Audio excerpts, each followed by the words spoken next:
110-940 State v. LeMay. If it please the court, Chief Justice, I'd like to have a minute rebuttal. 1 minute is granted. Thank you. I know it's unusual to do so, but given the sort of overwhelming precedent that I believe is dispositive of this case, we are going to stand on our brief this morning. Obviously, I would entertain questions or comments from the court, but whatever argument we have is contained in the brief at this point. Do we have any questions of counsel? I see none. Thank you, counsel. Thank you.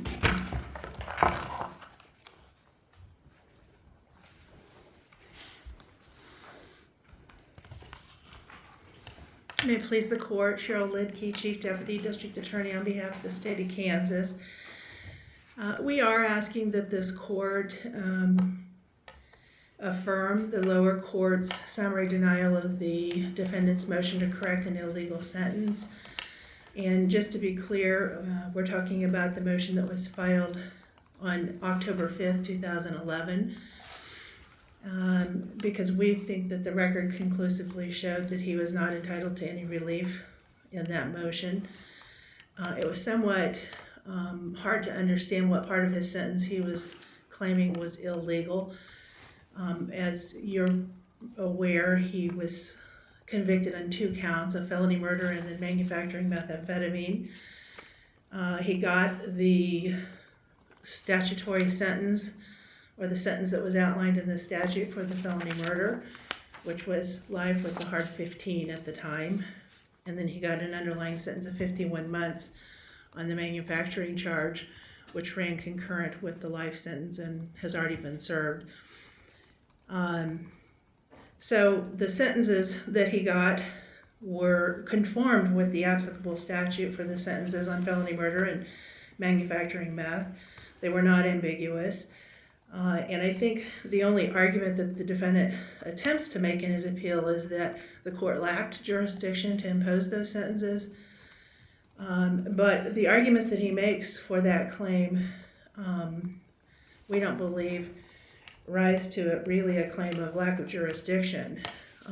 He makes some trial error arguments, which we argue should have been made in his direct appeal and were not properly raised in a motion to correct an illegal sentence. He also argues that Berry should be retroactively applied to his case, but this court specifically said in Berry that you would not retroactively apply it to cases that were final at the time of that decision. This case was final in 2000. Berry didn't come out until 2011. So I think that that is settled. He also makes, I think he's making an argument that there was a defect in the information as it relates to count 2, and that somehow divested the court of any jurisdiction. Was that charged as a first offense? I believe it was. Honestly, I don't remember, but I think it was, Justice Johnson. That's what I understood the argument to be, that it was charged as a second offense and they didn't allege when the first offense occurred or didn't plead the first offense. Okay. But my understanding was that it actually was charged as a first offense, as a level 2 drug offense, which would be a first offense. Okay.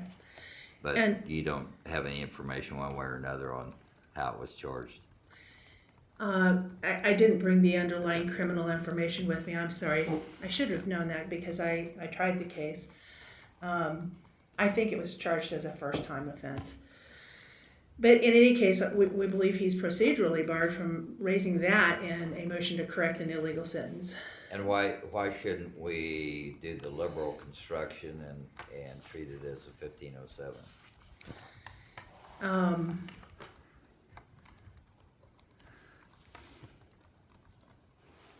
Well, even if you do treat it as a 1507, I think he still has failed to establish any grounds for a reversal in the sentence for that reason, because this was a trial error that should have been raised in his direct appeal. And you can't use a 1507 as a second direct appeal, basically. In addition to the fact that he's way out of time. Right. And I also argue he's already served that 51 months, so if his claim is that his sentence is illegal on that count too, it's a moot point. So we're asking that the court affirm the lower court's decision to summarily deny this decision, and we'll rest on our brief for the rest of it unless there are any other questions. Any further questions? I see none. Thank you, counsel. Okay. Thank you both for your arguments this morning. Court will take this matter under advisement.